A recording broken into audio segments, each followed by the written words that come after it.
The call came just after sunset, when the sky over Denver was turning the color of fading embers. Ethan Parker had just locked up his small woodworking shop when his phone vibrated. He almost ignored it until he saw the name on the screen. Charlotte Hayes. For a moment, he forgot how to breathe. Her name alone carried the weight of a story he had spent 6 years trying to bury. A story of an unexpected friendship, a quiet love he never admitted, and a sudden disappearance that shattered him more than he ever admitted to anyone. She had vanished without a word, leaving only a note that said, "Please don't look for me." He had obeyed. He had forced himself to let her go. But now her name glowed on his screen like a ghost returning to life. With trembling fingers, he answered, "Charlotte." Her breath on the line sounded unsteady, like she'd been running. "Ethan, I didn't know who else to call." The sound of her voice felt like an old wound reopening. Soft, familiar, and full of memories he had tried to forget. She had been 22 when he met her, a bright, stubborn young woman who rented the small apartment above his shop. He had been 34, quiet and careful, guarded in ways she never understood. She brought life where he brought order. She pushed him to talk while he resisted every attempt. And somewhere in that push and pull, he fell for her, silently, deeply, hopelessly. And then she was gone. Now, 6 years later, she was calling him as if no time had passed.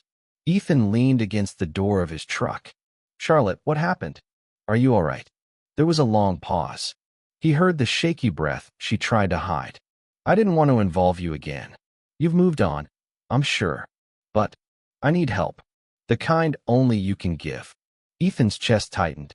Why him? After all these years? He heard cars in the background, maybe a bus station or airport. She sounded lost, physically and emotionally. "Tell me where you are." Another pause.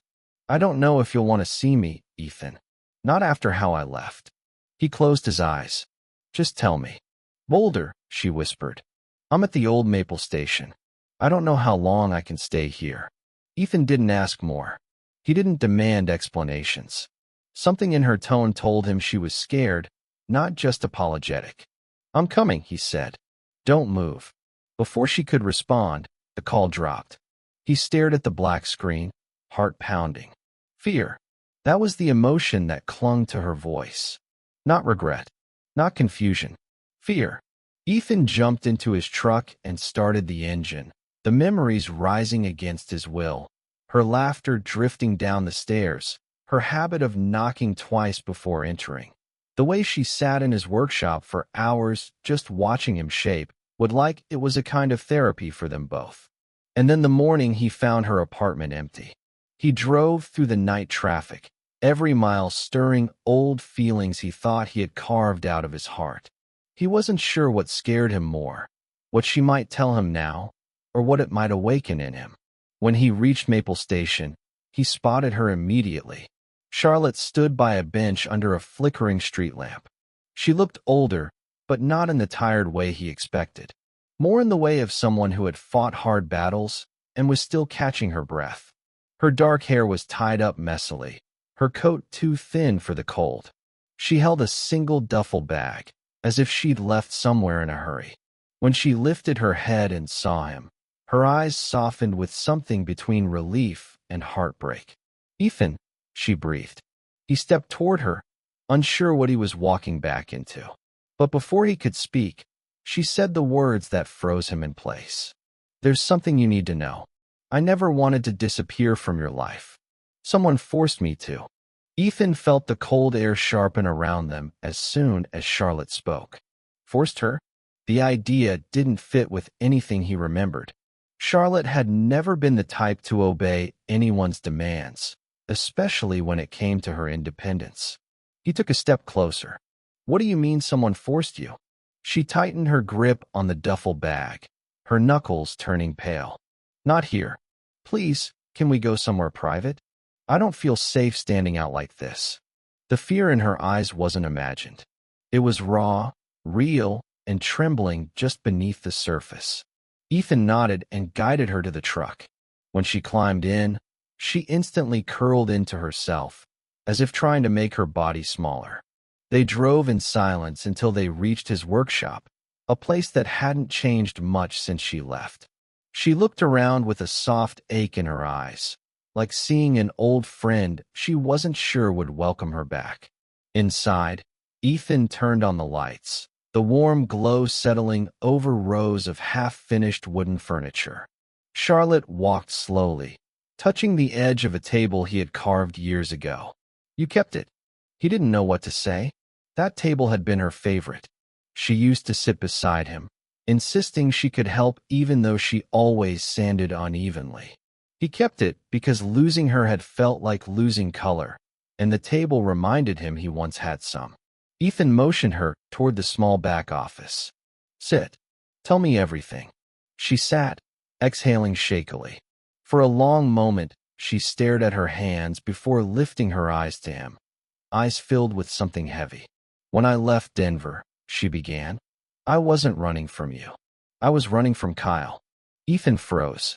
Kyle Hayes, her older brother, a man he had met only twice, both times sensing something cold behind his polite smile. A wealthy real estate developer with a reputation for being controlling.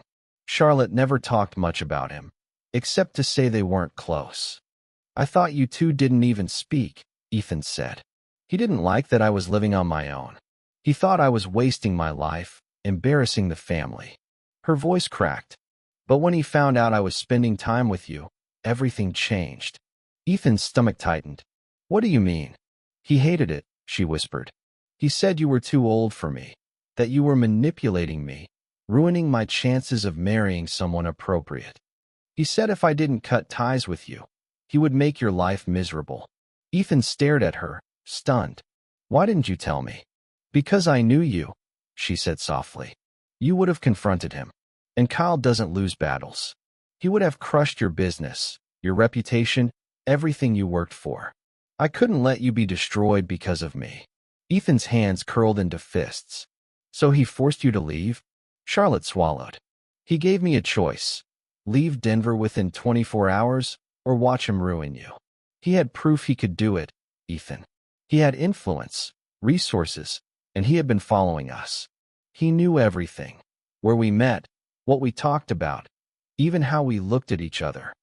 Her voice trembled on the last words. Ethan felt his heart pound painfully. "Why come back now? Why call me after all this time?"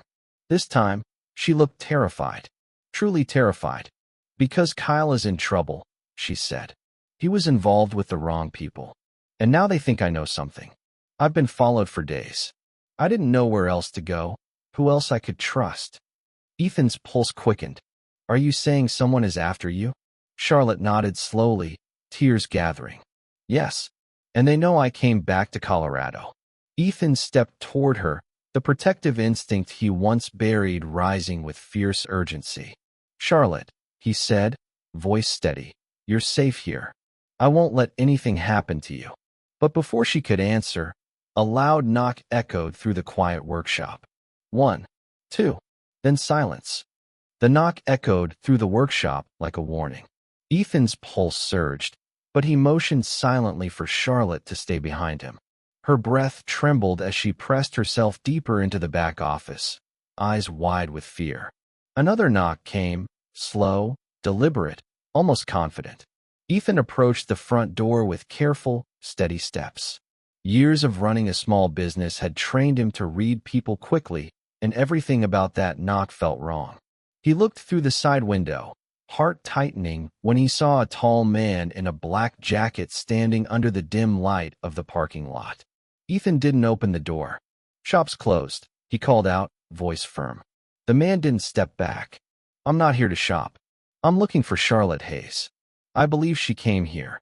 Charlotte stiffened behind him, covering her mouth to keep from making a sound.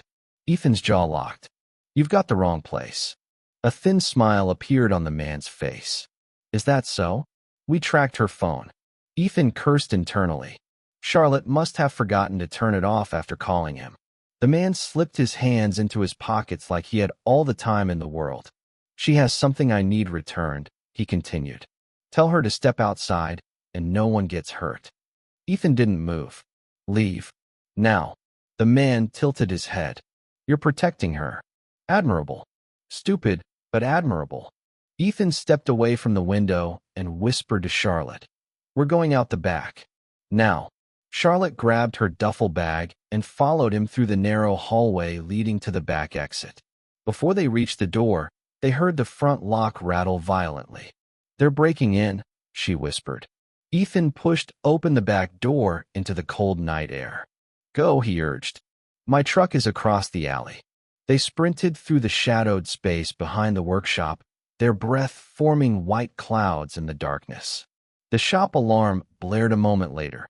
Someone had forced the front door open. Charlotte flinched. Ethan, keep running, he said. They reached the truck just as a second figure rounded the corner of the building. Ethan shoved Charlotte inside, slammed her door shut, and jumped into the driver's seat. The tires screamed against the asphalt as he sped out of the alley. Charlotte clutched the seatbelt with shaking hands. I'm so sorry, she whispered. I never meant to drag you into this again. Ethan kept his eyes on the road, but reached for her hand. Stop apologizing. You should have called me years ago. She looked at him, her eyes filled with guilt and something deeper. I was trying to protect you. Charlotte, he said, voice steady. You were the one person in my life worth protecting right back. Her breath caught. He drove them into the mountains, heading toward a remote cabin that used to belong to his uncle. No neighbors. No curious eyes. No easy trail to follow. When they finally reached the cabin, the quiet was almost overwhelming. Inside, the small fireplace crackled to life as Ethan lit it. Charlotte settled on the worn sofa, still trembling. He sat beside her. Tell me everything you know, he said. She hesitated, then opened her duffel bag. Inside was a flash drive taped to a small notebook. This, she said softly, is what they want. Kyle gave it to me before everything fell apart. He said if anything ever happened to him, I had to keep it safe. It has evidence of their deals, illegal money transfers, client names, locations. Enough to put very powerful people in prison. Ethan stared at the small item. And they think you know where Kyle is. Charlotte nodded. But I don't. He disappeared months ago. Ethan exhaled slowly. Then you're not going back to Denver. Not until this is over. She looked at him with fear and hope tangled together. Why are you still helping me, after everything? He reached out, brushing a tear from her cheek. Because I never stopped caring, Charlotte. Not once.